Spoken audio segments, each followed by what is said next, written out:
So what's up, Shawn? How's everything been going? Everything's great. Yeah. Great summer, great weather, a little warmer than normal, but we enjoyed it here at the Grand. Yeah.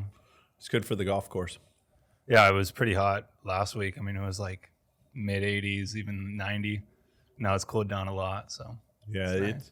we are Bermuda grass. Most of the courses in San Diego they're summer grasses, and then the winter it goes dormant. So in the summer, we like it when it gets hot because it gets a nice base, so that when it goes dormant, then it can handle the cart traffic and all the play. So warm summers are actually good. What does that mean when it goes dormant? Dormant, so Bermuda grass goes at 58 degrees. It has to be above that for it to grow. Okay. So when the overnight temperature starts dipping into the 40s and lower than 58, then the grass basically stops growing. Oh, wow. And so what we found was that if we paint it, it looks like it's kind of alive and growing, and that was better than what you call overseeding. So Torrey Pines here in San Diego is pretty much the only course left that overseeds. So every fall, they strip the course down and they put a bunch of grass seed down, and then they grow winter grass through the winter. And they do that in Palm Springs and Scottsdale, Arizona, and stuff like that. But the problem in San Diego, it doesn't typically get hot enough in the summer to kill off the winter grass. So a lot of the courses just go with summer grass year round. Oh, wow. So they actually like strip the whole course then? Yeah, they basically verticut it. They get it so that the seed can make contact with the dirt. So it gets real dry and there looks like it's dead. And then they put a bunch of grass seed down and then they water it like crud. And that it takes about 2 weeks, and then the seed pops. And then the problem with it is you can't really drive on it with golf carts for like the first couple months. So like if you play Torrey Pines in the winter, it's great, but they never let you drive the carts anywhere. You have to stay on the cart paths. Oh, wow. And so it's not as big of a deal up there because everybody's just dying to play there. But if our members had to basically go cart path only for a couple months, it would be a very difficult thing to sell. Yeah. So when they're doing that, are they closing the course down? Typically, they probably close it for about a week. In Palm Springs and Scottsdale, they close for typically almost 2 months, usually about 6 weeks. And most of the members know it. It's usually in September or October. If they have 36 holes, that allows them to do like one month and then the other course the other month. But most courses, they're just closed for those months. Yeah. Yeah, I mean, obviously course maintenance is a huge, a big deal, when you're going to a golf course and playing golf. The only thing I could remember was that one green, 15 green, that got diseased, and we had to do like that temporary green right in front of it. But other than that, I mean, the maintenance has been pretty good here. Yeah, it's a year-round deal. It's a living organism, we like to say, and ultimately, there's a couple things that people like that aren't necessarily great for golf course. One would be trees. People love to see trees and think it's great. You get more birds or whatever. But ultimately, the roots, if they're too close to greens, they'll start growing into the green. Oh, wow. And then that can make it difficult for the grass to grow on the green. And then shade. And the shade from trees creates a lot of wet areas. And those wet areas can then kind of get the wrong grasses start to grow in the kind of the moist areas, and then you spread that throughout the course. So the more sunlight it has, the more airflow is the other thing. There's a lot of golf courses, if they don't have good enough airflow, then they'll put these big fans up, and they'll have to turn them on in the summertime to get airflow. Wow. Yeah, I think there was one tree on 18 and then another tree on 15 that I saw you guys remove. The one on 18 was right by the lake. Yep. And then on 15, it was right on the right side by the green. Yep. Was that just because you guys wanted to change the design, or like you were saying, some of the roots? A lot of times there's heavily congested areas where you're driving on or driving off the hole. And those areas, we need as much area to spread out the cart traffic. So a lot of the time it has to do with creating more areas where there's grass that you're not funneled into a small little area. Yeah. And I think, is that also affected by sun? If it's not getting much sunlight and people are driving over that, is that not going to grow back as good? Correct. Okay. Yeah. And it's interesting, like on, we're kind of talking about our course in general, but most of our year, the sun is south of us. And so depending on where the trees are, that can cast a pretty large shadow. And those trees would be less advantageous than trees that might be on the north side of the golf course where they don't shade any of the grass. Yeah. And so it's, you start to learn about shadows and wet areas and all all those things. So are a lot of those decisions and responsibilities, are a lot of those things falling on you as the director?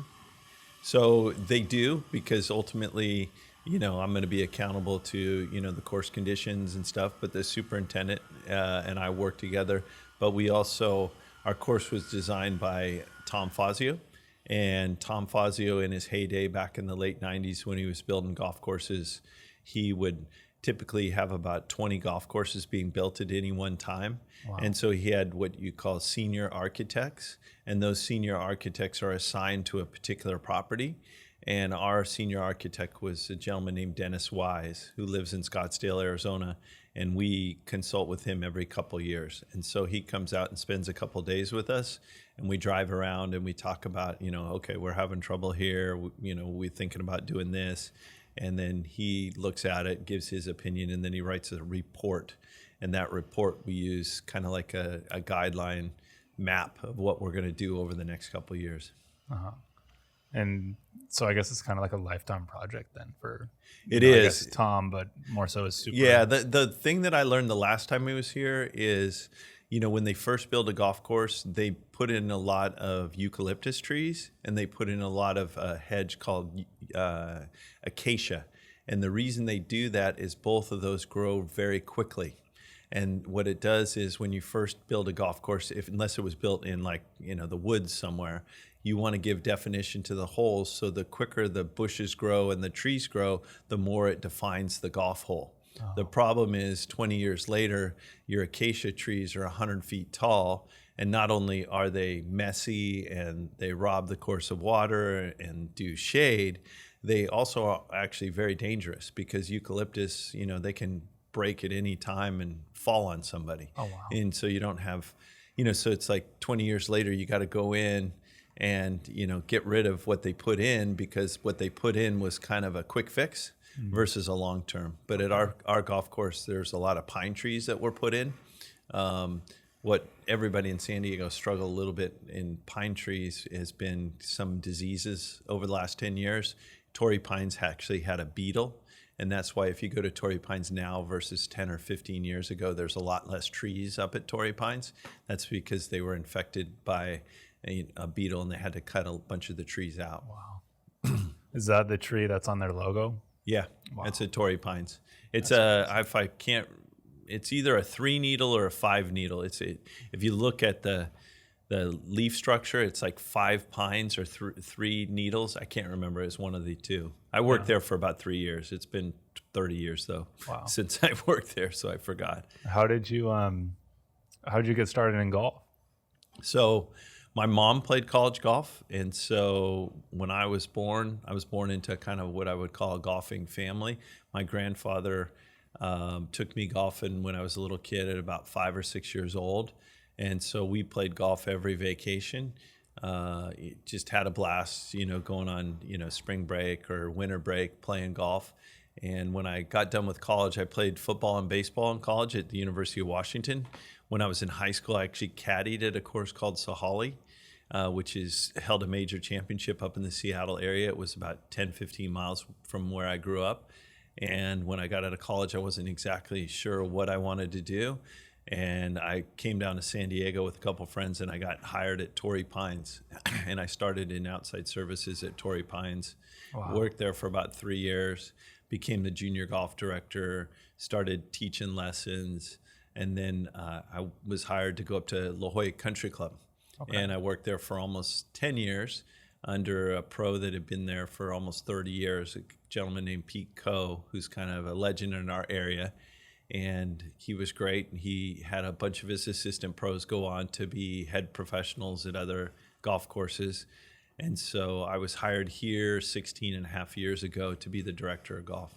Wow.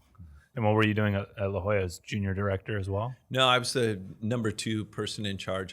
They called it Oh, the wow. assistant head professional. He was the head professional. So I was kind of the number 2 guy and oversaw operations and teach. And, we started things like junior league before PGA had PGA junior league. I have kids that were in my junior golf program there that are now in the business in San Diego, which is kind of funny. Like the operations director at the Bridges, Daniela, she was in my junior program when she was 7 years old. Wow. So I've got kids that I taught when they were like 7 who are now in the business, which is really fun. Isn't that amazing? I mean, just thinking back on that in your life, like how time has just gone by, and you used to be there, but now you've been here for 16 and a half years. I mean, that's amazing. Yeah, I'm very fortunate because La Jolla Country Club, as a bird flies, is probably about 8 miles or something from here, and it's not on the ocean. It's up on the hill overlooking the ocean. It's been open since 1927. Wow. A traditional country club, and then here we're about 3-4 miles from the ocean. So I've basically worked at Torrey and La Jolla and here, which is all within about 8 miles of each other, and it's been great. I've seen each of the course evolve. They haven't really changed that much, to be honest. La Jolla. La Jolla hasn't changed that much. Torrey Pines, they did a remodel in the South Course so they could get the U.S. Open in 08, but did a remodel in the North Course a few years ago. But it's really the same design, same flow, same everything. And then here, since I've been here, we're on a bunch of canyons, so we can't really go, add more nine more holes, or we can't really adjust anything. Because everything was agreed upon when they were building the course that you can't go upset some of these hillsides because they're protected. And obviously, the state and the city, will slap your hand if you do try to, do anything in those areas. Yeah.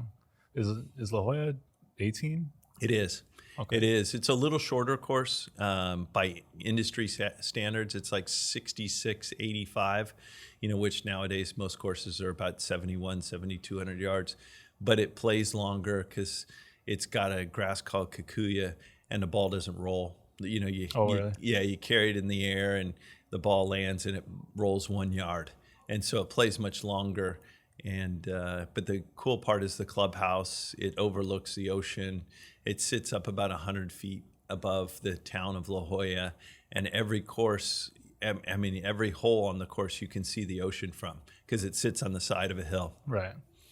What would you say, like, the difference is in terms of the two courses between La Jolla and here? I would say, as much as that is, considered kind of a tight golf course, it's not nearly as tight as our golf course. Our golf course has canyons on most holes on both sides. And when you add the length being longer here than there, it's more of a challenge here for the good golfer. But the nice part is when Tom Fazio designed the golf course, he was thinking about all skill levels of golfers. So our forward tees are just under 5,000 yards. And at La Jolla Country Club, it was built so long ago, they didn't put in a lot of extra tee boxes. So the women's course is actually a par 74, and it actually plays almost probably harder than our women's course here because it's just so long. That's interesting. Yeah, I guess you wouldn't think the tee boxes would make that big of a difference. I guess it does change the course tremendously. Yeah. And it's interesting because you get members or people that play one course all the time, and they'll find that if they move up or move back a tee, sometimes the trouble either plays more into, more trouble, or and sometimes less. So sometimes people, when they play back, they don't actually shoot much higher of a score because they come up short of all the bunkers and the trouble. And then when they play up, now they kind of funnel themselves into a little bit more trouble, and their score isn't any better, even though they're on an up tee. Yeah. It's really a bummer we can't really have a tournament or a PGA event here. It may happen sometime. You think so? Yeah, we've talked to some people before. It matter of time.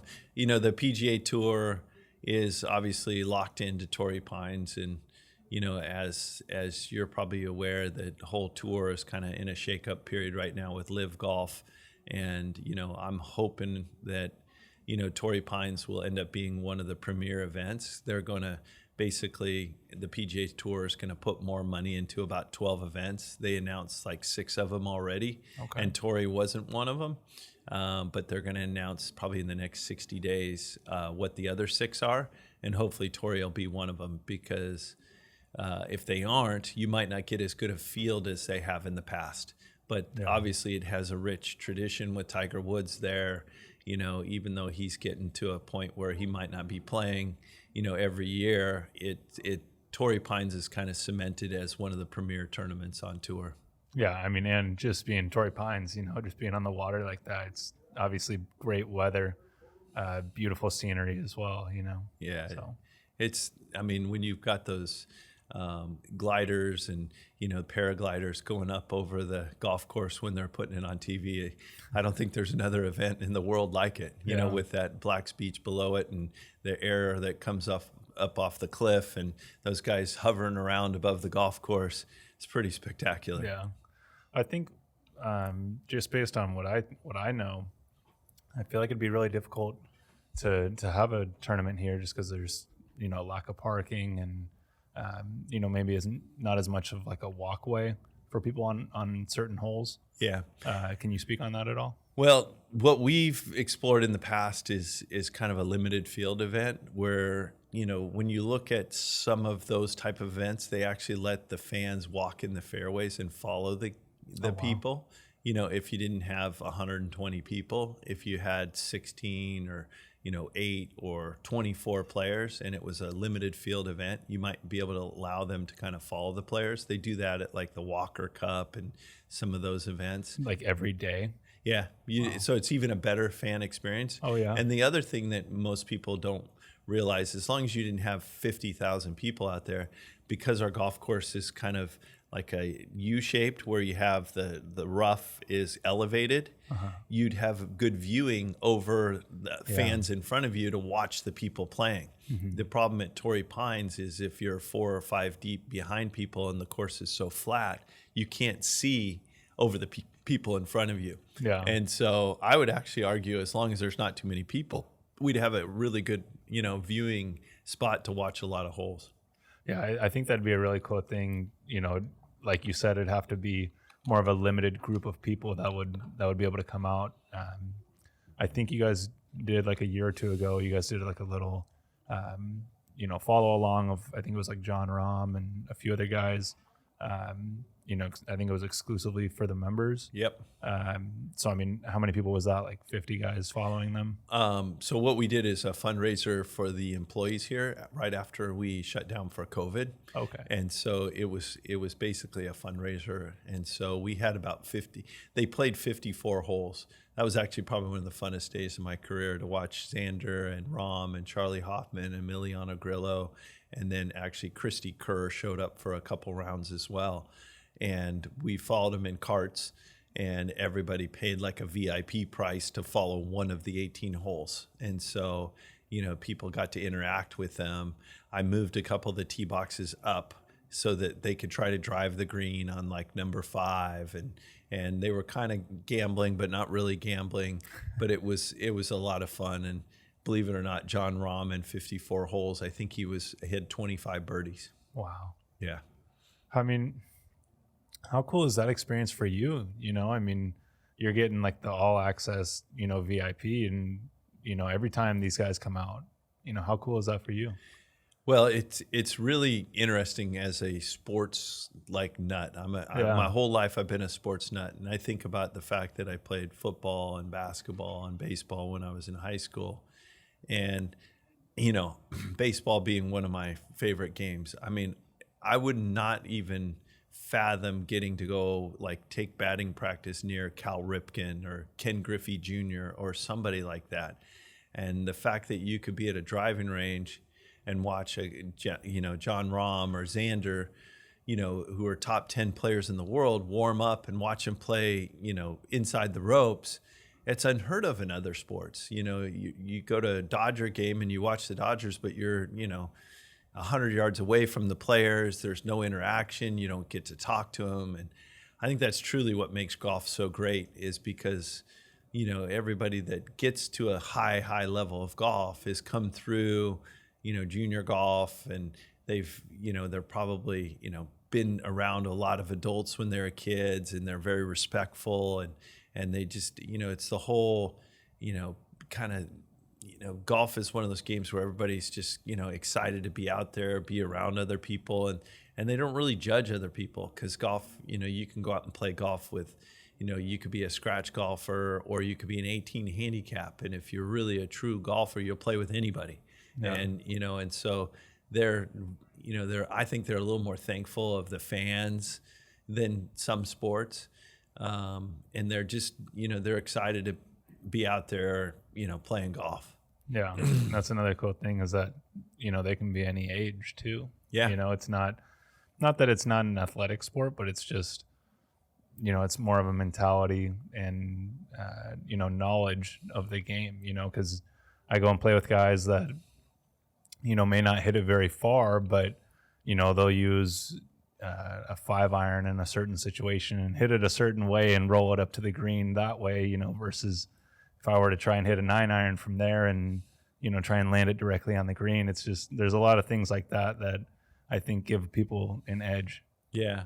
It's truly the only game. I mean, the new game is pickleball, and it's kind of one of those games where it's kind of similar. You don't really have to be, young, fit to play pickleball. So it's kind of, I think that's why it's picking up right now. It's kind of like golf. You could play with your mom, or you could play with your, anybody. Yeah. And so obviously there's different levels of pickleball, but it's kind of one of those games where you just show up, and people are showing up to leagues, and they don't have to prearrange, their matches. They just show up at a certain time, and golf's like that. A lot of country clubs, you'll have what's called choose ups, where you show up on Saturday morning at 9:00, and the pro will just pair you with some other people, and you get to meet new people, and next thing you know, you're friends with these people, and you might go on a golf trip with them. And, so there's just not a lot of sports like that. Yeah. And tennis was kind of one of those, but tennis is a little bit more harder on the body, and you can't just be a once in a while tennis player and just play with anybody, because, there's a lot of good tennis players compared to the not so good tennis players. Right. So that's what's great about golf. And, you get to meet so many people. For me, it's just exciting to, sometimes see a little, 6-year-old that's just hitting a ball for the first time, and then see somebody that's 80 years old that, they're still staying athletic enough to play golf, and they're enjoying it. And, I love the stories when somebody gets to an age where they actually shoot their age. I mean, that's an incredible feat if you think about it. Oh yeah. Mm-hmm. Yeah. That's a weird one. Yeah. I mean, think about it. Golf's like the coolest thing everybody would say would probably be a hole-in-one. Yeah. You don't have to be a good golfer to make a hole-in-one. It's almost like a random occurrence. Right. I know people that have never had one, and they're, single-digit handicaps, and then you've got people that aren't very good that go out there in the first year and make a hole-in-one. Yeah. So. That's funny. Yeah, it must be interesting. I mean, we were touching on the PGA players that you see, but then there's also a different group of people that you see that come up here and enjoy golf as well. Like, some celebrities like Steve Harvey and Steph Curry, a few other guys I've seen up here. I mean, Phil obviously in the PGA, but there were a few other guys that I can't think of right now. I became close with the actor James Caan. Yeah, your dad as well, and he was such a nice guy. I learned a lot from him about he was always one of those. He had a deal where he'd try to play kind of a prank on you, and try to make a joke about you or something. And if you didn't laugh, he's like, I'm not going to want to be friends with that guy. If he can't laugh at himself, I don't want to hang with that guy. Yeah, and I thought it was pretty funny. But he was great. He unfortunately passed away a few months ago.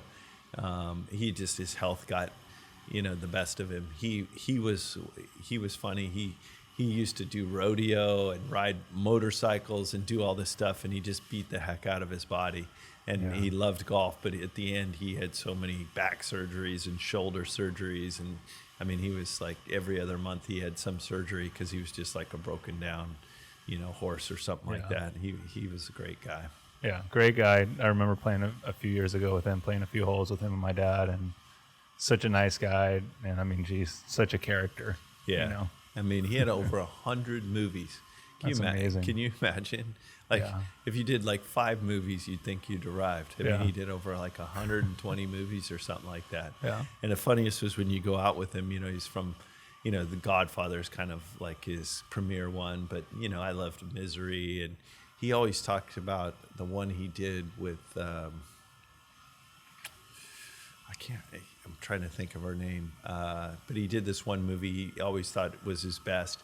But then we'd be out and what was the movie called? I can't think of the name of it. But the funniest is, as you'd be out and they'd say, "Oh, you're the guy from Elf." Yeah. He didn't like that. He didn't want to be known as his movie that he was famous for was Elf. Goofy. The dad in Elf. That's funny, man. I know, it's cool. I mean, it's just what a representation of the journey. Like him being in The Godfather to him being in such a big movie like Elf, like completely different times. I mean, probably 30-year difference between the two. But that just goes to show how great of an actor he was. Yeah. And he came from the Bronx. He went to Michigan State. He actually tried to play football. He always joked about how skinny he was, and he used to have to tape his socks up so they wouldn't fall down on his ankles. And he's so funny. Yeah. And but he was the best.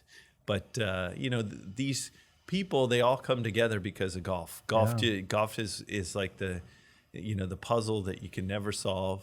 You got it for like a day, and then the next day you show up and you can't figure out why you can't do it again, and it just attracts people. And there's some statistics that are starting to come out, about the National Golf Foundation about how much COVID has helped golf. And it was interesting. I read something this morning that the age group from I think it was 30 to 45. Their stress relief is 48%, highest age group of the reason they're playing is for stress relief.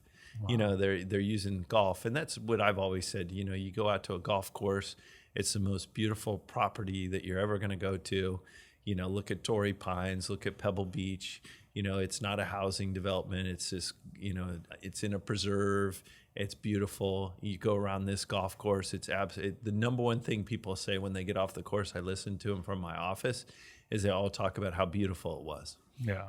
What better way to get some stress out than to go spend it out in nature and for 4 hours. It's such a tranquil experience, just being out there. I mean, because you don't really get that as much nowadays. A lot of people are indoors a lot, on technology. So to go outside and spend usually about 4 hours to play 18 holes, it's kind of a different experience.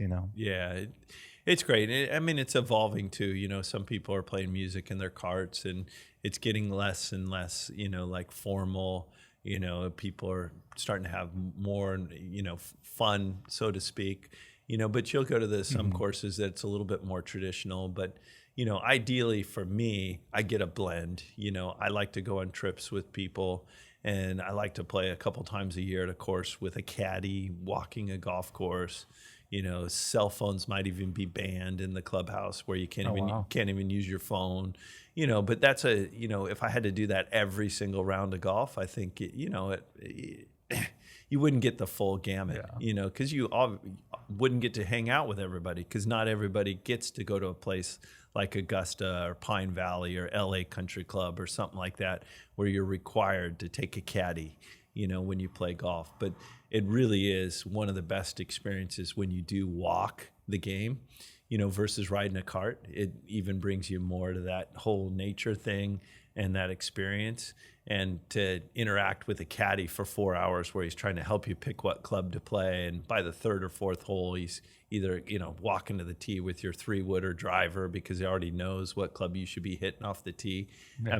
That's a hard a hard thing to beat. It definitely gives you an edge. Yeah, and it's just, I mean, it's hard to beat that experience. Yeah. I tell people it's a lot better than a rectangle tennis court, you know? Yeah, one of the most favorite courses I have here is Pechanga. Yeah. It's really cool because it's got the mountains, you know, you get up elevated, you know, and you see a lot of trees, a lot of canyons, things like that. So it's a beautiful course. Yeah. I mean, there's basically probably in Southern California, I'm guessing 20 to 25 courses that were all built right in the late 90s. Pechanga, you know, in our town, Santa Luz, Bridges, Crosby, ourselves, we were all built basically at the same time. We all opened about 1999. They're all in the hills. They all have got, you know, beautiful bunkering. Pechanga probably opened around the same time. And it's really cool because ultimately they've used the landscape, but then they also used modern technology with bulldozers to move the dirt around to kind of give it even the final touches. You mean like they're using bulldozers for like to level out fairways and stuff? Yeah, for course construction. You know, because ultimately they would be too extreme if they didn't kind of soften some of the holes. And you know what I love about Fazio, which is our architect, is, you know, we've got all these hills around here, but none of our holes really feel that extreme where you're on the fairway, where you feel like you're on like an 8-degree slope hitting like this on a hill. Right. Everything's pretty mellow, couple degrees of slope. You know, and there's a couple courses up in Carmel. There's one in particular that every hole, it feels like you're like this when you're hitting the ball. And after I played it, I'm like, they kind of missed it on this one, you know, when they were building it. Okay. How about, because I know you've been overseas to, you know, Ireland and areas over there. How are the golf courses there? It's interesting because you've got some courses that were built more modern. Like when I just saw a member just went over there and played in St. Andrews, and I asked him, you know, they just had the 150th anniversary British Open, the Open, like, you know, in July, so not too long ago. And I asked him what he thought and what his favorite course was, and he mentioned Kingsbarns. And Kingsbarns is about 10 minutes from St. Andrews, and Kingsbarns was built like 20 years ago. And it's got like 4 holes right on the ocean. It's, you know, they used modern equipment when they built it. And, you know, to me, there's Castle Stewart, that one, European Club, Old Head. Those courses are only less than 30 years old. And they're a little bit almost better than the ones that are like 200 years old. But what makes that? What makes them better? Well, the other part is where a lot of a golf course is the land that you're given. You know, what makes a great architect is also the land you're given. Mm-hmm. And some of these courses are literally right on the water. Oh, okay. You know, and if you built a course, you know, back then, you know, you might have been a mile from the ocean and you built this little course, you know, and you didn't have anything to move the ground around, and you kind of just, you know, built, you know, some pits for bunkers and things like that. And it ended up being, you know, good. It's a good course. But when you now all of a sudden a guy says, oh, okay, I can buy these 7 miles of oceanfront and build a course right in the ocean, and I can hire an architect and he can come in and use, you know, bulldozers and technology and GPS mapping and all this stuff, he can kind of almost blow the old courses out of the water when it comes to look and feel. Yeah. But you can't replace the tradition of some of those places and how long they've been there. And so that's what you kind of find over there. You play a couple of the old ones, you play a couple of the new ones, then you kind of go, gosh, the new one was almost prettier than the old one, you know? Yeah. But I mean, you're also kind of playing the old one just because of the story and the reputation it has. You know? For sure. And then you know, walk across the little bridges and, you know, you go into town afterwards to these bars that have been there for, who knows, 200 or 300 years. Wow. And, you know, it's really cool. That's amazing. Yeah, because I think you guys do some things. I don't know if you guys have been to Ireland here with the members. I've been there a couple times. Okay. I've been to Ireland twice, Scotland twice, Spain and Portugal over in Europe. The other hot spot that I tell people if you ever want to go is New Zealand. And Oh, yeah. New Zealand has some really good golf courses down there, and they're a little bit more new courses. You know, they're Cape Kidnappers, Corrie Cliffs. I played a place called Tara Iti, who's now ranked number 2 in the world for international courses, and it debuted at number 2 for international. It's a Tom Doak golf course right on the ocean. Wow. And it's unbelievable. And so, you know, that's the whole thing. You get these billionaires. All those courses that I mentioned are basically owned by billionaires, and they want to build something that's world renowned. And so they somehow, you know, find a way to negotiate to buy this land, and this land is so prime because it's right on the ocean or it's on a cliff like Torrey Pines. And, you know, you hire a world-class designer and spend, you know, however many millions building it, and then you build a lodge, and then you charge people a lot of money to That's come. amazing. It's crazy. But these guys that do that, or, you know, ladies that do this, they aren't necessarily always looking for what's my return on my investment. And that's what's different about golf. You know, I mean, who would, you know, go into a business where you spend all this money to build some golf course and then not worry about how much as long as it breaks even or whatever, you know. So that's pretty cool. We, as golfers, we get to reap those benefits. But have you been to Bandon Dunes? No. Yeah, that's pretty much kind of like going to Ireland or Scotland, right up in Oregon, right along the coast. Okay. And that is one of the greatest experiences you can have. And because of the success of the first couple courses, I think they're now up to 6 golf courses. And Mike Kaiser does an incredible job. And he's really changed the whole area, because with 6 courses and, you know, They have 6 courses at this golf course. and they're always busy. And he's got caddies that you take. It's basically supporting a whole economy up there. And it's one of the best experiences, hands down. And he's now gone on to build at other places. He's got a place in Wisconsin called Sand Valley, and he's got Cabot Links or Cabot up in Nova Scotia in Canada. So he's now on his 3rd and maybe going on 4th major project like that. Wow. Did Bandon Dunes, did it start as one course, or did they start as a few courses? It was one course. His last name is Kidd, David Kidd. He did the first one. It was called Bandon Dunes, so that's what gave it its name. And then the second course was Pacific Dunes, and that was done by Tom Doak. And Tom Doak was already starting to gain in the notoriety. And after Pacific Dunes, he's kind of, you know, those guys are basically, you know, the most sought after kind of architects right now. Wow. And is the USA, where would you say like the biggest market is for golf? So the Northeast in kind of Long Island and up there, metropolitan kind of section of the PGA, that's one of the strongest areas.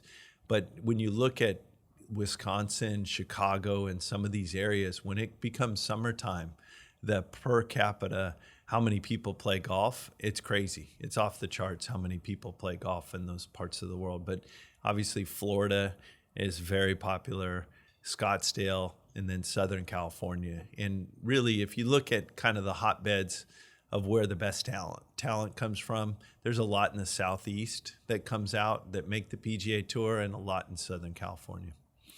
That's so interesting. I feel like for some reason it has a lot to do with being on the coast. You know, you were saying like a lot of these good golf courses, you know, they find a spot, you know, on a hill next to the ocean, you know, with all these great views of the ocean. I think that's something that's very attractive to people, just being on the ocean, you know, playing golf and being there and having that tranquil setting. Yeah. But if you look at Long Island, because it is an island, there's all those Shinnecock National. Those are 2 of the top 5 or 7 courses in the United States. Wow. They're right on a sound, you know, so it's not technically crashing waves, but it's on the water. Yeah. You know, so, you know, you got rivers and streams and lakes and all that kind of stuff. And usually, you know, water's a great attraction because it also plays into the difficulty of a golf course. You know, I'm sure you know obviously a lot more than the average person in terms of, you know, what golf courses are out there and stuff. You know, it sounds like you've done a lot of research on, you know, the best courses and stuff. What would you say like the top few courses there are in the whole world to play. So I would say I would agree with Pine Valley in New Jersey as the number one course in the world. Wow. I've been there 4 times and spent the night and spent a couple of days there. It's between Philadelphia and Atlantic City, and it's a really crazy story. But there was a banker that was a member at one of the Philadelphia clubs, and when they were taking the train, as they were going through there, he said, "Man, this would be an incredible area to build a golf course," because it was kind of a sandy, wooded area. And they started building the golf course, and he actually passed away before it was completed. Wow. But he was involved in the design of the course, and it's been basically number one in the world ever since. Wow. And so it wasn't like back then, like Alistair McKenzie was one of the most famous architects in golf. He was actually a doctor first. So some of the architects in the early 1900s, you had a profession, and then you had a passion for golf, and then you became an architect. And, so a lot of those old courses. But, if you go to Long Island and you go to Shinnecock and National Golf Links, that would be kind of its own like traditional kind of core. I would say that has to be placed in kind of the best in the world. But then when you start looking at, places like Pebble Beach, you're going to get more of that kind of ocean kind of feel. You have to kind of put Cypress Point, which is up at Pebble Beach, up in those rankings. These courses that I mentioned in New Zealand, there's some in Australia that are like that are, along the water. So it's really hard because ultimately there's probably 30 courses that you could argue are in the top 10. There's probably only 3 or 4 that you could say are number one. And some people might argue Augusta is put in there. Augusta is incredible. I've been there to the Masters multiple times, and then I've stayed there twice to play. What's cool about the Masters is how much technology they've used to try to make the Masters a perfect experience every year when the lights come on and the Masters happens for those 4 days. They've invested in underground, suction systems that if it starts raining, they can turn on these blowers and fans, and they can dry the golf course out in a hurry. It used to be just one of the greens had that because it was kind of in a shaded area, the 12th hole, the par 3, and then they put it on all 18 greens. And then after that, they put it under every fairway. So the whole entire golf course has basically a suction system in case it rains. And the way they can control the firmness of the ground so they can control how the course plays during the tournament is unbelievable that they've spent that kind of money just for one event for 4 days a year. Yeah, I mean, well, I guess it causes you to think how much they're really making, I've heard it's like $1 billion a year. That's what I've heard. But you said that they only do it 4 days a year? Yeah. Wow. They have practice rounds. Okay. And, you can pay if you can get a ticket to go to practice rounds. But their merchandise, it's not a tent, it's a building. The main one is probably 50,000 square feet or something like that. Wow. And you get in a line and you stand in the line and you go through and you buy all your stuff, and then you come out and there's a FedEx store right there and you ship all your stuff. It's the most organized event you've ever been to. There's bleachers, permanent bleachers on the driving range. The driving range that they warm up at, they made just for the Masters. The members don't even use it during the year. Wow. It's just for the tournament. There's a separate range that the members warm up at. And that's where the media center is. That's where the caddies have their own facilities. And now they've actually put tunnels under everything, which is the craziest part, because now all the people that are like on TV, they don't have to get in a cart and then go through all the fans. So everybody can say, "Hey, Nick Faldo," whatever. He goes in a tunnel underneath and then pops up in the clubhouse for another, deal on TV like we are. Wow. So it's like they've got tunnels. And It's amazing. It's nuts to see it, because I've been there. First time I was there was probably 15 years ago, and to see it then and see it now, how much money they've invested to just have this event be this, better than the Super Bowl. It's incredible. So is that something that only the PGA could put on at the Masters, or could Live Golf do a tournament there? So so the four majors, this is what's crazy about the PGA Tour. The PGA Tour doesn't own any of the majors. Okay. The first major, Augusta, the Masters, is owned by the actual country club. The 250 members, they own that tournament. They own the rights to it. It started out as an invitational, and they control everything. They control who gets invited. They control, everything. The second one used to be, it's now the PGA Championship. That's owned by myself and 28,000 PGA professionals. So we're a separate organization from the PGA Tour. All these golf pros that run all these golf courses, we formed our own organization 70 years ago called the PGA of America. You said 7 years ago? 70 years ago. Oh, 70. Yeah. Okay. So we own the PGA Championship. That's our largest piece of revenue. Wow. For our organization. We own the Ryder Cup when it's in the U.S., and we own the PGA Championship. So all that revenue goes to our PGA of America. Then the next one is the U.S. Open. And the U.S. Open is owned by the USGA. And that's the governing body that kind of manages your handicap, and they manage all this stuff. They also put on like the U.S. Amateur. They put on all these events, and they use the men's U.S. Open as their main source of income to supplement all these other programs to grow the game of golf and all that. And then the last one is the British Open. It's not really called the British Open, it's called the Open. And that one is owned by the R&A, which is the Royal and Ancient, which is headquartered right there at St. Andrews. And they own that event. And so the four majors basically have to decide whether or not they're going to let the live guys play in it.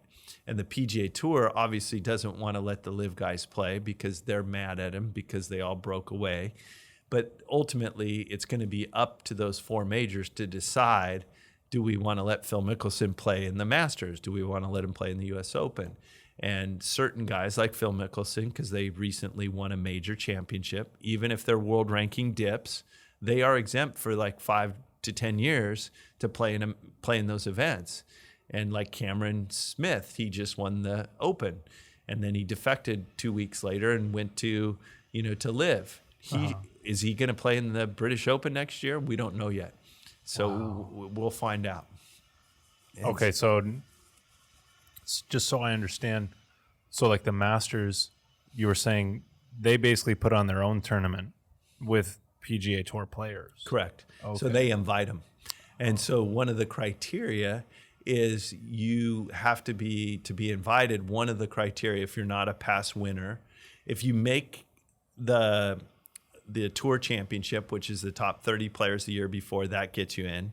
Well, none of the live guys did that because they ultimately were banned from playing in the Tour Championship this year. The other criteria is, are you in the top 50 in the world rankings?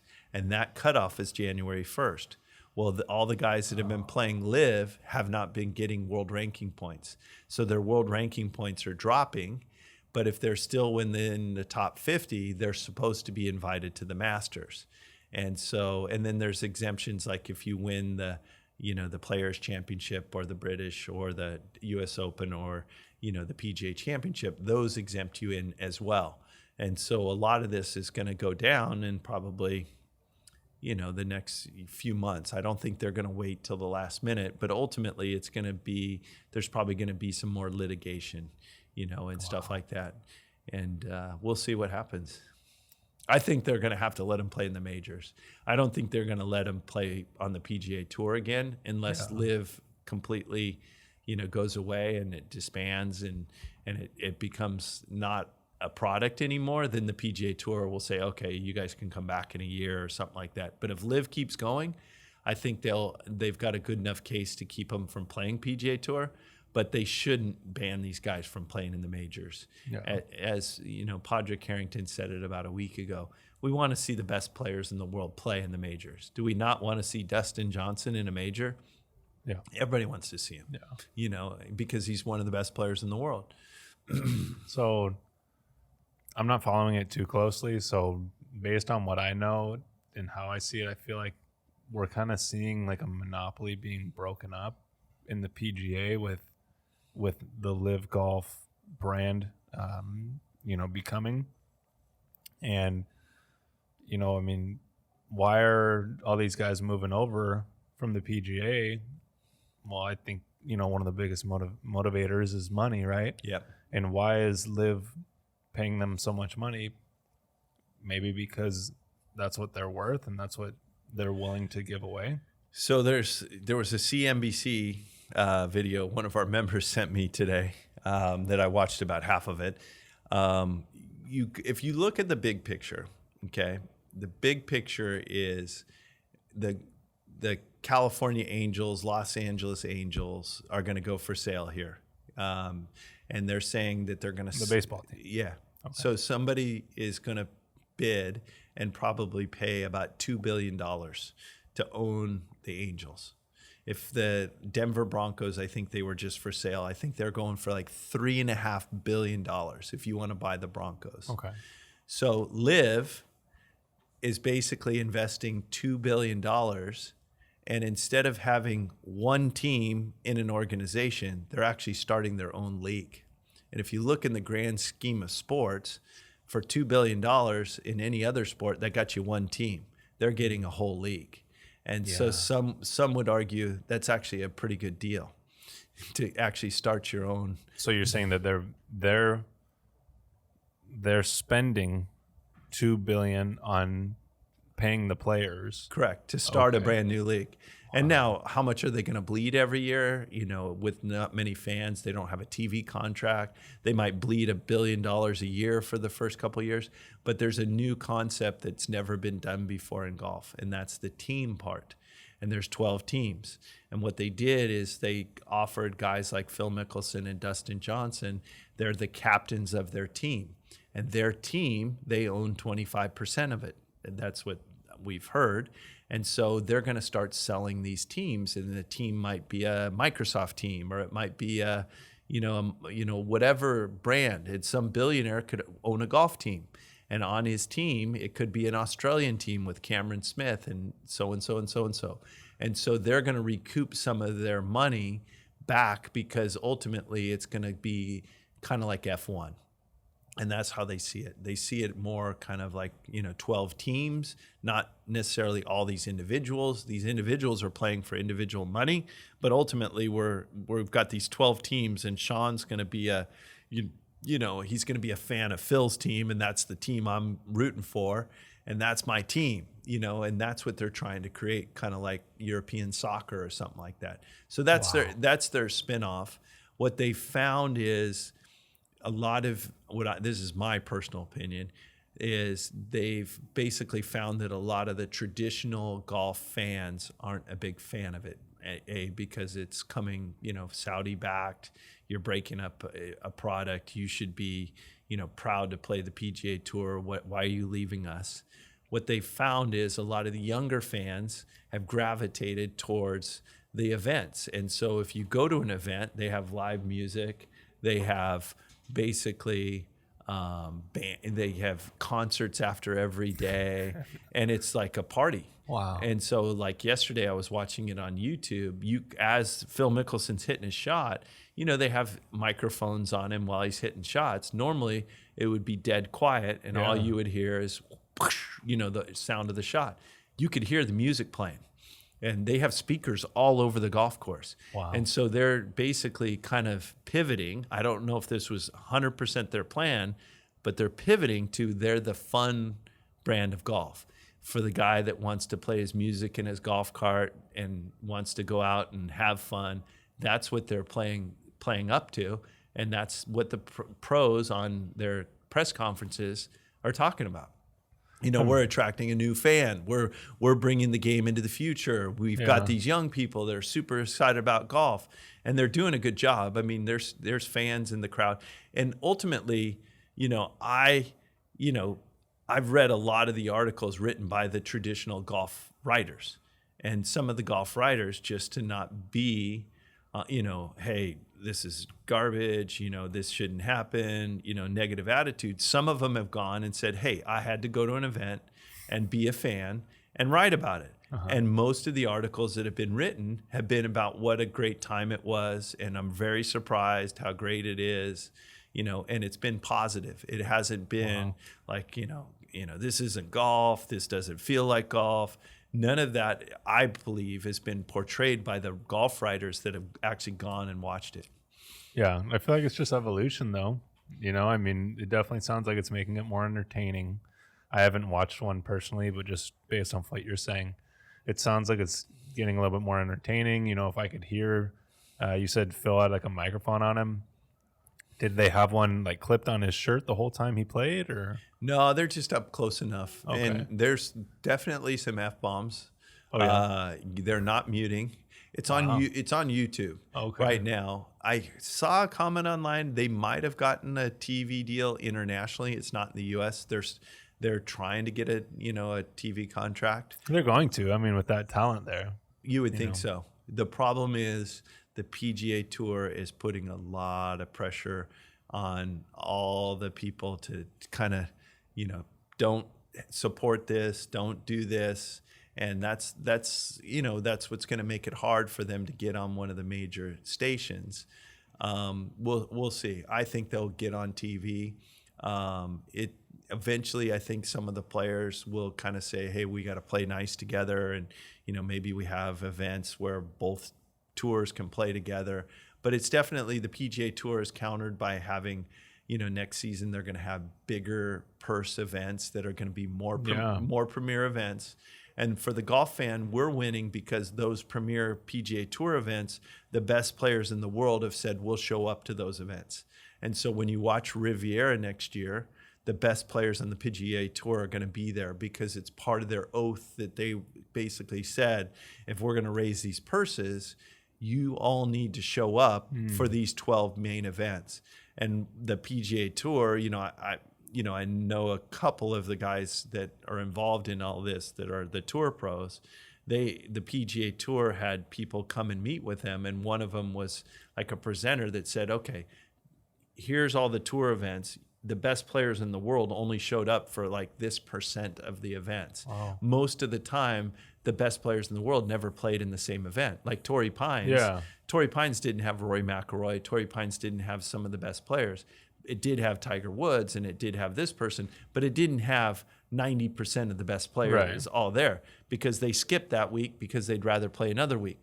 But what the PGA Tour is going to do is they're going to put all this money into those 12 events, assuming that the best players are going to show up. So us as fans, I think we're the ones that win. Yeah. Because now I don't have to turn into 30 events to get to see some of the best players. I can watch those 12 events next year. Yeah. Well, then you get to see... Plus the majors. Right. You get to see those, because you want to see the best of the best. I want to see Rory, Tiger, Xander, John Rahm, all these guys playing in a lot of tournaments together because I want to see who's going to be the best.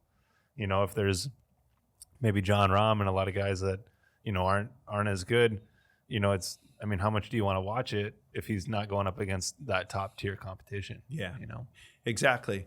And then as we all know, when they're basically bigger events, there's more pressure, which the cream rises to the top. Right. And then the guys like John Rahms of the world, they stand out more.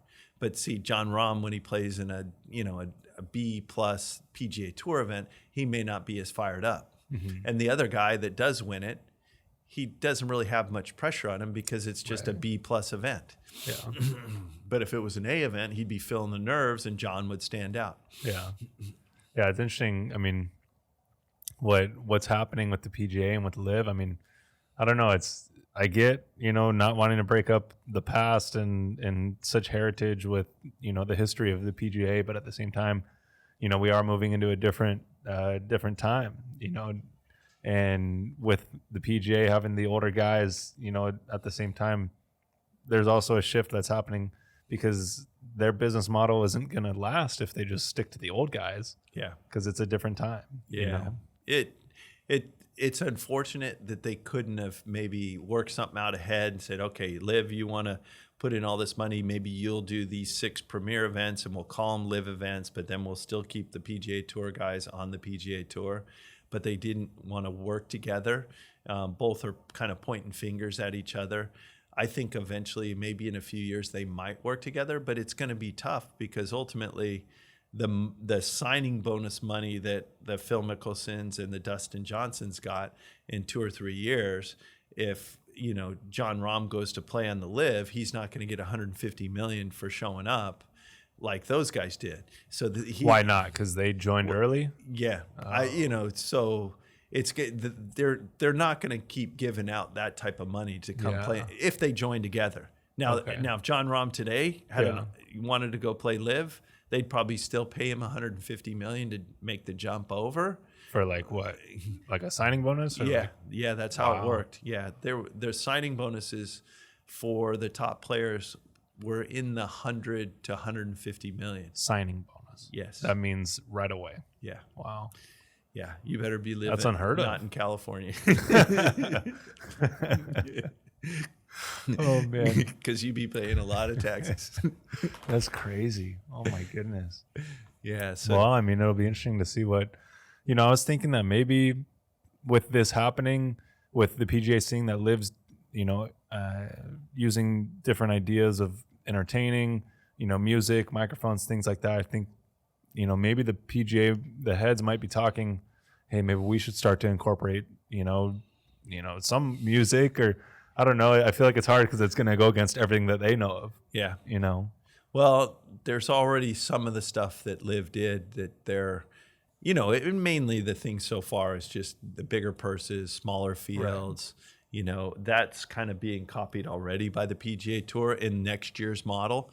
But ultimately, there's another project that's coming on board in the next couple of years where Rory McIlroy and Tiger Woods partnered together to form a new company called Tomorrow Sports. And they're going to actually play indoor simulator golf with teams, 3-on-3. Oh, wow. Yeah, and so it'll be. It looked like the marketing looked like they're going to be like in a stadium in Vegas, and all these people are going to show up and watch them play indoors. But from what I've heard, is they're going to build a studio in Florida, closer to where most of the pros live. And on a Monday night, it'll be live. They're going to be playing on a simulator. They're going to play 9 holes, and everybody's going to watch Rahm and Tiger and so play against so-and-so. And it's going to be, on the Golf Channel or something like that, or NBC Sports. And Rory and Tiger are partners on it. And it just got announced about 2 or 3 weeks ago. So there's technology. And that's one of the things, I've been in the golf business a long time. And it's amazing how, like in San Diego, for the longest time, nobody wanted to go to one of those indoor simulator places because you could play outdoors and the weather's great. But now technology's gotten so great, and you've got, a bar there, you've got entertainment, you've got big screen TVs, you got your friends. You can go to some of these places that have, 6 to 8 simulators in a bar and have a lot of fun. Yeah. And that's really, it was spurned a lot by the place Top Golf. I don't know if you've been to one of those yet. Yeah, in Vegas. But those places are incredible. I mean, they're amazing how full they are when you go to one of them. And those are all over the country now. And so that's kind of the future of, kind of that more fun type style of golf. And Tiger and Rory are going to try to bring that to TV.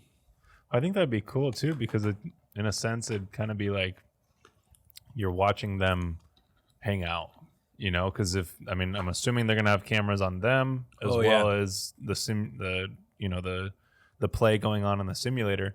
So you're going to be able to see them hang out and be themselves and, chat it up and stuff. I think that would be really cool. Yeah, it'll be fun. It'll be interesting because I've heard people talk about it, and some are like, that's not going to work. I mean, in the beginning, I think it'll be new and interesting. We'll see where it goes. I mean, they're definitely going to invest a lot of money into it, because to build that kind of studio, to use that type of technology, those pros are going to expect when they hit that 7-iron, it better go 175 yards on that screen, because ultimately they know exactly how far the ball's supposed to go. Yeah, right.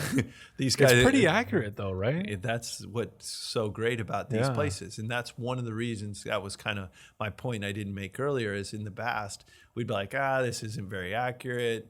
This isn't real golf. Now it's like so accurate and so good. You're like, dang, I can play like 18 holes indoors in like an hour or 45 minutes. This is like, it's not going to cost me 4 hours here. Yeah. Yeah. Well, and then you're also not walking, getting in the cart, driving. Like, you're staying right there. Yeah.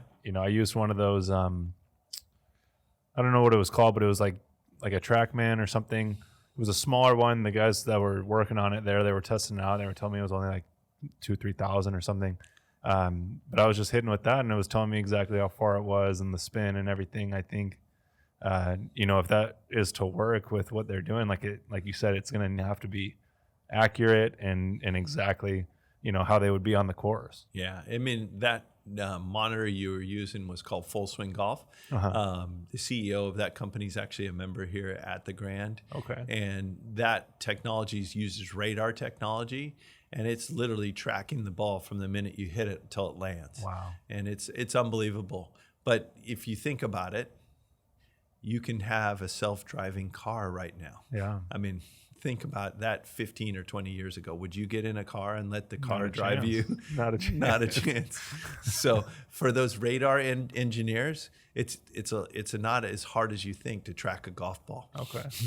Well, so the trick with that is, so if they plan to do these simulator rounds and tournaments and stuff, I understand how they're going to do the irons and the driver, but how are they going to do the putter? So they're going to have they're going to have a putting green that actually articulates. And it'll based on the shot that they hit, they'll put a ball on it. This is what I think. But I know about the putting green, they'll have these putting greens that can basically do different breaks. Wow. So instead of having to build 18 greens in there that are all different shapes, they'll have one green, and that one green will adjust depending on where you hit it. And then the next hole, it might be shaped this way, and then it'd be shaped up. And then like the hole would move towards them if it was a closer. Yeah, they might have to put a ball, or I'm not exactly sure. But they already have those types of putting greens. The best players in the world actually have those in their like training rooms that they have in their homes. Like Tiger Woods, John Rahm, they have actually indoor practice in their homes with putting greens that actually can go like this. Wow. Yeah, it's unbelievable. That's amazing. Yeah. Jesus. Yeah, the technology is just getting crazy. And the cool part is on the best ones that move like this, they have lasers from the ceiling that you can shoot down on it, and it can show you the break of the putt. Wow. Yeah, and you control it all by an iPad. Yeah. Wow. Yeah. Wasn't there there was some issue, I think, with, was it like the green cards, like where they were able to read breaks and stuff, and they were playing it in the tournaments and they banned them?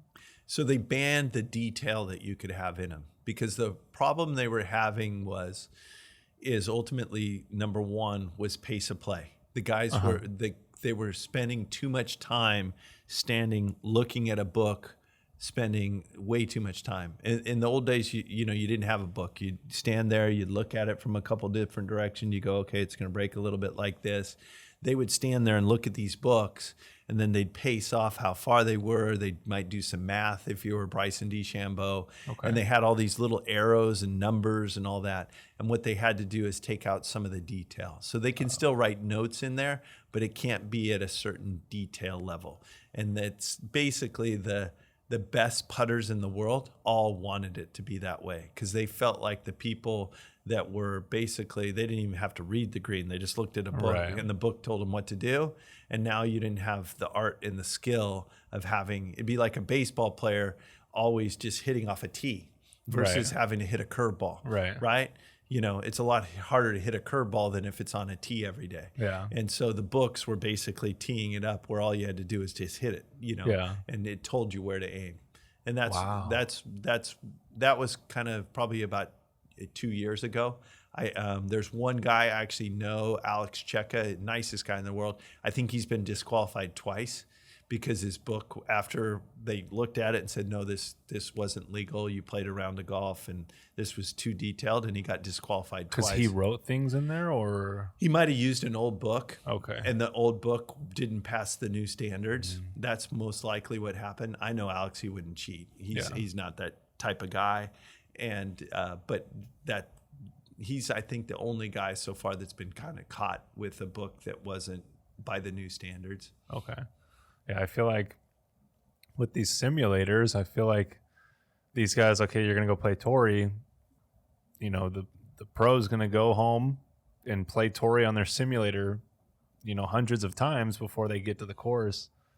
And then if they have that, I think you said it was the adaptive green. Yeah. If they're using that adaptive green and they have the lasers that can read it for them and it can mimic the Torrey Pines greens, in a sense, wouldn't you say that they're already priming themselves for the course itself? They could. The biggest thing, that you have wind, you have, air pressure, you have elevation, you have moisture in the air and all that. I think the biggest thing that we've seen with the elite level is actually that launch monitor that you hit on when you're at the driving range. They warm up with those now. And the reason they warm up with those is because every day when you're playing at like 7:30 in the morning, teeing off at Torrey Pines in January, in the morning, your 7-iron might go 170 yards. And then in the afternoon, it's warmer. It might go 176. And in the old days, you'd go, okay, I think it goes a little shorter here because the weather's this or that. They'll actually measure themselves before they play. They'll hit balls and they'll try to figure out how far their clubs go, or they might try to, practice to 100 yards and feel what that feels like today based on the weather. And they do that basically every morning now before they play, or afternoon, because pros typically the first 2 rounds either play in the morning or they play in the afternoon. And because the conditions can be different, the ball goes different distances. As far as playing on a simulator and replicating a course, that's usually a little bit more for the amateurs, where they feel like, hey, I got to play Torrey Pines. The pros themselves, a lot of them love to practice outdoors because the feedback of hitting off natural grass. Yeah. They don't like as much to hit off AstroTurf because you can get kind of some little changes in your technique because you don't want to hit the turf too hard. There's been some studies done on how the wrists work in the swing, and people that hit off mats tend to kind of scoop it a little bit more than kind of compress it. And the reason for that is if you keep compressing it on a driving range mat and hitting it like this, you might start to develop some wrist pain. So your brain subconsciously tries to kind of avoid the mat. And so pros are not as apt to practice off mats because it can eventually over time change how you hit the ball. Yeah, because when you're hitting off the turf, there's not as much give. Correct. Where a divot would be created in the natural grass. Yeah. Okay. Now, will they do it for TV, for Tomorrow Sports, Tiger? Of course they'll do it. It's about the buck. Right. But ultimately, most of those, but there's a ton of guys that have to do that in the wintertime because they might be from a part of the country. And just because their family, they decide, like Steve Stricker, he lives in Wisconsin in the wintertime and it's snowing. And his only way is in his garage to hit into a net just so he can keep his golf muscles kind of going. So, it just depends on the individual. But most of these guys, they'll live in a part of the country they can practice year round. Yeah. Yeah, I think outdoors. I think was it the Phil and Tiger event? That was a pay-per-view? They didn't, I don't think, charge for it. Okay. It was on TNT. Actually, it might have been on a channel like Barstool Sports, or it was on something that you might have had to subscribe to. Okay. I actually went to the event. Oh, yeah? In Vegas, and it was fun. It was a good time. It was, Tiger and Phil are the kind of guys that wouldn't want to like stop. Okay, let's move the TV cameras to the next hole and interrupt them. They literally played, like when they finished the green putting, they went to the next tee and they teed off. And so it flowed like a normal golf event. Versus I've heard stories about when they used to make these made for TV events. It would take them like 4 hours to play 9 holes because when they finished a hole, they had to move all the TV cameras to the next hole, get it all situated, get it ready. Okay, now you can tee off, kind of thing. It flowed like a normal, match. And it was cool. Obviously it went to a playoff and Phil ended up winning it at the end. But for me, a highlight of it was there was a post-round event at Topgolf in Vegas. And Phil and Tiger showed up at it. And I brought my son, so he got to kind of see Tiger and Phil at Topgolf. That's cool. Yeah, I feel like they're going to do that. You said it was Tomorrow Sports? Yep. I feel like they're going to do pay-per-views for those sort of events, like the simulator. They're hanging out. Only a few guys. I think you were saying it's only going to be like 2 or 3 guys, or From what I saw advertised, it's going to be 3-on-3. Okay. Team matches. That'd be cool. What's live? Team. Yeah. Team. So these guys are taking some of the live stuff. Maybe they're recognizing though that people enjoy watching teams more. Yeah, it's interesting. And most of, I was mentioning Top Golf. One of Tiger's investments is in a company called the Puttery. And there's now like Top Golf's coming out that are like indoor putting centers, and they're just starting to debut. Wow! So you'll go, and each room is a different theme. So one might be kind of a polar theme with polar bears and all this kind of stuff, and the next one's a Western theme, and each one has its own bar. And it's just coming out. So that's another instance of indoor golf. That's cool. Hang out, putt, go to these different rooms. It almost sounds like a haunted house. Yeah. I feel like it's just more ways to integrate it to different demographics, right? Yeah. If they can put a bar in there, it's going to get a lot more people. Maybe, guys can bring their girls and, kind of make more of a party out of it, Yeah. We used to have bowling, right? And pool halls and all that kind of stuff. And golf's kind of, the twist of that with, ultimately, if you go to Top Golf, it's kind of like bowling. Yeah.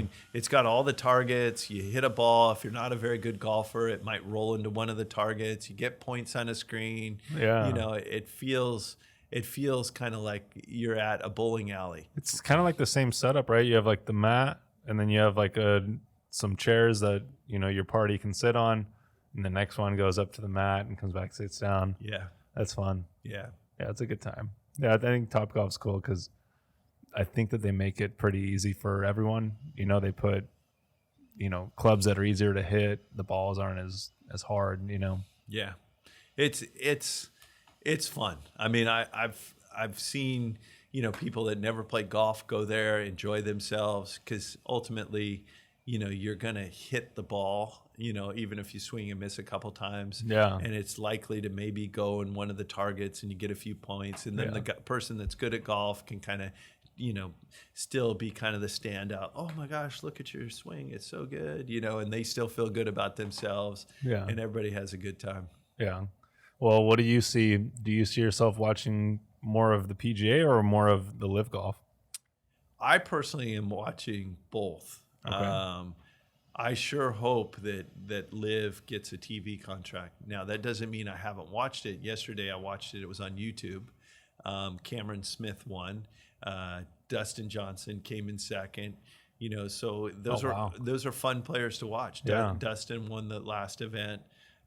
It comes down, kind of to the wire, and it's a shotgun format, and all the leaders kind of tee off together on the last day.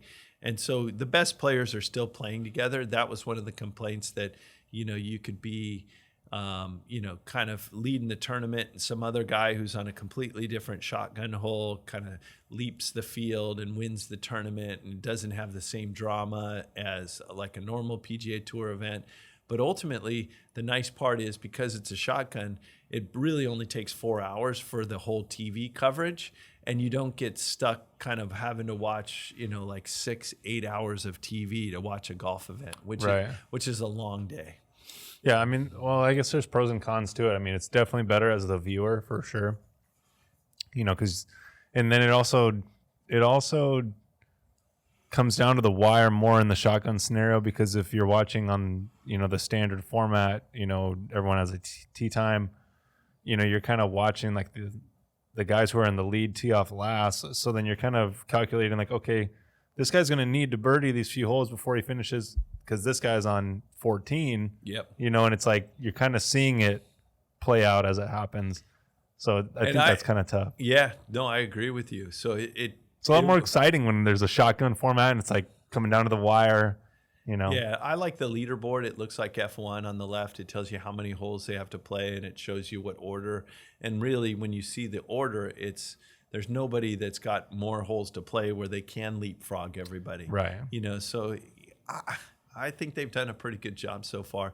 You know, it's unfortunate that it kind of right now it's kind of divided some of the major players to where they're, you know, a little bit. It seems like they're angry with each other or whatever. Oh, really? And ultimately, you know, I think that they'll get together in a year or two and kind of play nice a little bit more. But for right now, it's, you know, it's like anything in the world, you know, there's going to be a lot of lawyers involved trying to figure out the, you know, world ranking points. Can they play in majors? You know, can they come back to the PGA Tour and all that stuff? And you just wish that they could all just kind of, you know, somehow the two commissioners could just get together and just say, hey, let's come to some sort of resolution.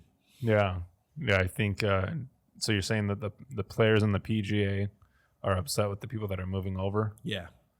And why is that? Because ultimately they're staying faithful to the PGA Tour and not taking any of the signing bonus money. Mm-hmm. And some of them could. Rory McIlroy would get a couple $100 million if he jumped to live. And so, but he's saying he doesn't want to go.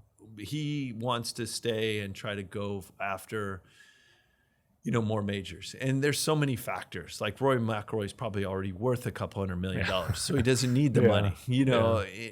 And so the problem is that basically you can't double dip. You can't go play the other tour, take $200 million as a signing bonus, and come back to the PGA Tour when you want to and stuff like that, and just pop back and forth. You either kind of have to play one or the other right now. And I kind of understand it more. In the beginning, I thought maybe they're going to have to let them come back and play the PGA Tour when they want. But the more that you kind of see it from both sides, I just hope they don't ban them from the majors, because I don't want to not see Cameron Smith play in the British Open next year. He won the tournament this year. Yeah. How can you ban the guy from playing in the British Open? And ultimately, I feel like an international player, I'd be even more ticked off, because like this week's the President's Cup, and it's the best international players that aren't from Europe, and people like Luis Oosthuizen can't play in the President's Cup this week. You know, he's from South Africa. Who's to say that a South African guy is not allowed to go join a tour that's based just because it's based out of Saudi Arabia? All he's doing, why are you banning me from the President's Cup? You know, I'm just playing. What if I played on the Asian Tour? Would you ban me now? No, they're only banning him because he's playing on the Live Tour. And so there's some of those things that are kind of like, you know, we'll see where it goes. That's tough. Yeah. That's not right. Yeah. And 2-3 years ago, nobody saw this coming. And ultimately, in hindsight, you're dealing with, you know, the richest, you know, wealth fund in the world. And they were on a mission to start a new golf league. And you should have, as the PGA Tour commissioner, in my mind, at least had a conversation with them and said, you know, maybe we can work together a little bit, you know, and maybe give them 4 tournaments or 6. But now, because they put up this brick wall, now the Live is going to try to basically knock them, you know, come out. It's war now. Yeah, exactly. Oh, man. Yeah. Yeah, it'll be interesting to see how this plays out. But, I mean, I don't know. I feel like it's engaging me just saying that they have the music and entertainment factor and you can hear the players talk. Like, I like that because it's a little bit more engaging. You know, you get to see a little bit more of the personalities of the pros, you know? Yeah. And they're trying to, you know, just be fun, you know, and not be, you know, just the traditional. And the other part, I don't know if you caught, they last tournament 2 weeks ago, they started allowing them to wear shorts. Oh, really? The tour. Oh, yeah. Wow. Yeah. So that's a big change. Yeah. So it's kind of interesting. I mean, most of them look pretty good with shorts on. There was one guy yesterday had like black socks with white stripes to go with his outfit. I was like, I don't know about that one. Keep it to short socks. Yeah. Yeah. So they're in shorts. Not everybody's in shorts yet, but they're allowed to wear shorts. And so that's new. Do you think that's because the company decided that, or do you think that's because the players were wanting that? The players wanted it. Oh, yeah. And the commissioner, Greg Norman, said he put out a poll and asked the players, and they all, you know, said, yeah, we're cool with shorts. And that's cool. Yeah. So, I mean, casual, And it's not like these guys aren't wearing $120 shorts. You know, these guys are dressed, you know, super nice. And, you know, why can't they? It's Chicago. You know, it's 80 degrees, you know, 80, I know. you know, humidity. Why do you have to wear pants, you know? Yeah. Because at the end of the day, it's not changing their abilities. Correct. You know? Yeah. So, well, it'll be interesting to see what happens. And I appreciate you coming on, Shawn. Yeah, it was fun. Live golf, you know, I love talking about it. Yeah. And, you know, some about the golf course, but, you know, you're doing a great job. I really enjoy, you know, listening, you know, to your podcast. And thanks for having me on. Awesome. Appreciate Thank you, guys. See you.